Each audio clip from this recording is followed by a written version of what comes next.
I came through Belize. It was when the terrible hurricane hit in the Gulf Coast and Guatemala, and I was trying to go through Guatemala and head south, and everybody was gathering at the borders and traveling by convoy across.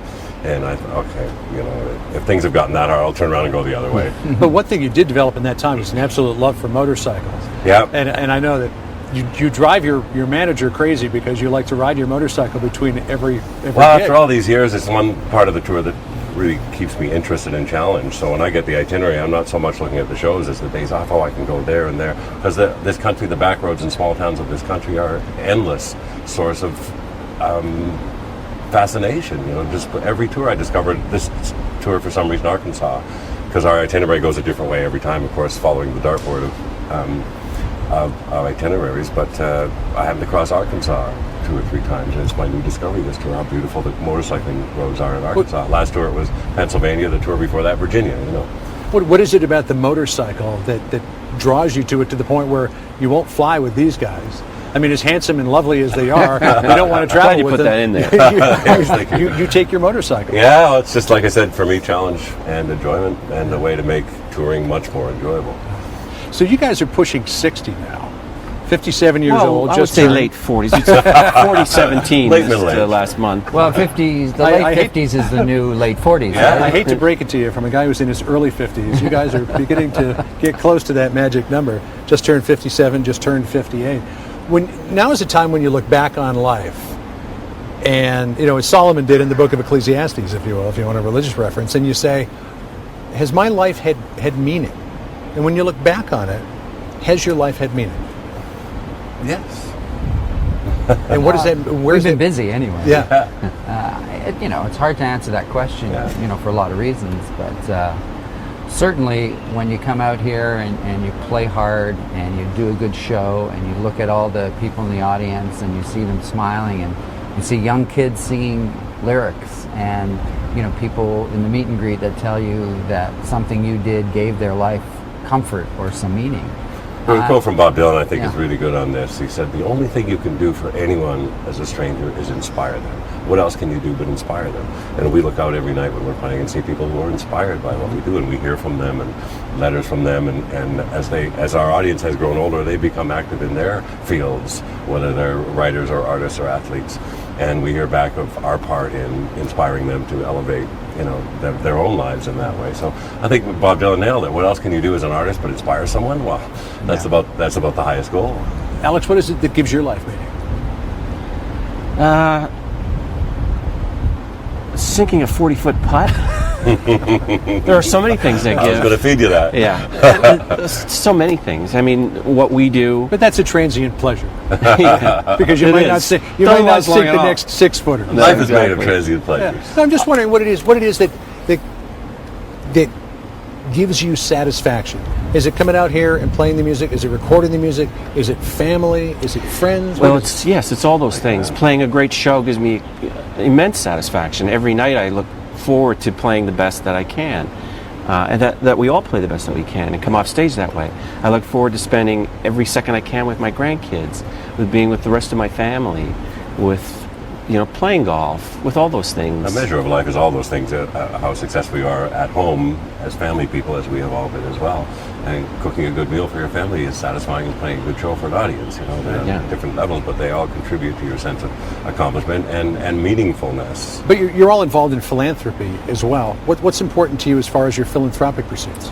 Well, every day you get approached by someone else to help out in some way or another. So there's a million small, causes that we help on a daily basis just because people come to you and you say, will you sign this? Will you help in this way or another? I work with an organization in Canada that has now opened up a branch in the United States called Grapes for Humanity.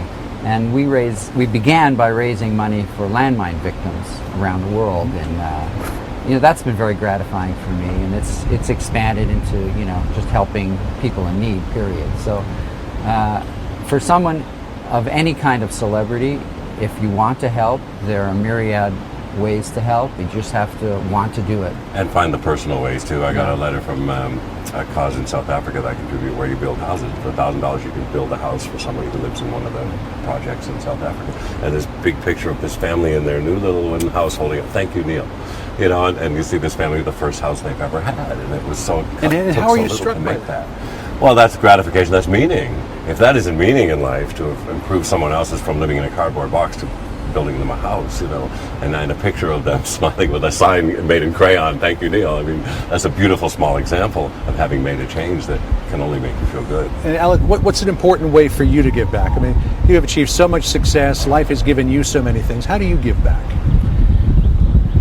Well, for me, I got involved with Casey House in Toronto, which is an AIDS hospice. Someone very close to me died recently, and he was very well taken care of there. And it really struck me how hard they work and how limited their resources are and how much help they need to do the work that they do.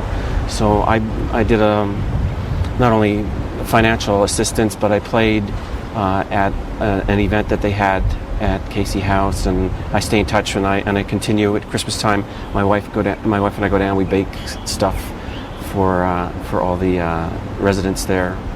So there's lots of ways to do it. That's great. I want to pull a little blast from the past if I could. This was 1981. Moving Pictures had just come out, and Getty, you and I sat down in Toronto and talked about it. Here's the video. On Vital Signs, we see Rush again using a little bit of reggae, something that started with the spirit of radio. How big an influence is that becoming in your music? Well, yeah, I think it's a real positive kind of music, you know, reggae music. Especially the way it's been sort of melded into rock music, the way it is, like the Police and various groups. You got bangs. Who is that kid? Smoking a smoke back then. Oh my! Wow. Going underneath the desk. I saw that on camera. You and I look exactly the same. How is that possible? Time trickers. Gives you the feeling that it's... Look at those glasses eating my entire face. One of the most In many amazing, ways. one of the most amazing things about that is you had a cigarette going I know. underneath the Yeah. desk at the time. Imagine. Yeah. Can you imagine? Shocking. Those days are long gone for me. Yeah. I can't remember when I quit, but it was, I think 1982 is when I quit smoking. You guys make a point of staying healthy? I do. Yeah, I do. Yeah, we work hard at it. Yeah, very hard. It's like the older you get, the harder it is to keep doing what you did 10 years earlier. So you have to work twice as hard to stay in the shape Absolutely. that you Yeah. can still do it. If you don't prepare for a tour, not just your fingers, but your body, Yeah. you'll never survive this ground. I mean, we play almost 3 hours a night, and it's hard. And at the end of it, you're tired. Well, you joke that Neil rehearses to rehearse, right? Oh yeah, You're meticulous about I started the 2 whole- months before, and even in the off season, as it were, cross country skiing, long distance swimming, weights, and it's built up since my 20s. Really, I started building that fitness stamina that came out of drumming, because I compared 3 hours of drumming with this band is like running a marathon and solving equations at the same time. So it needs that level of preparation, or I won't be able to do it simply. Yeah, that's part of the attraction in a way, Yeah. strangely, is that how difficult it is to do the show. You've got to psych yourself forward, you got to get your game face on, and you've got to, it's very athletic. You know, you've got to, like we often joke, we should be paid by the note. We'd be A lot of hungry. notes. I thought you were. When you look back at that old interview, do you feel the same about the things that you were saying back then, the direction that you were going in? When I see an old interview with myself, I'm struck by my naivete sometimes, but also how in some ways I still agree with myself back then. You do change. Obviously, life changes you. Your opinion and your outlook on your values and things that are important to you do change.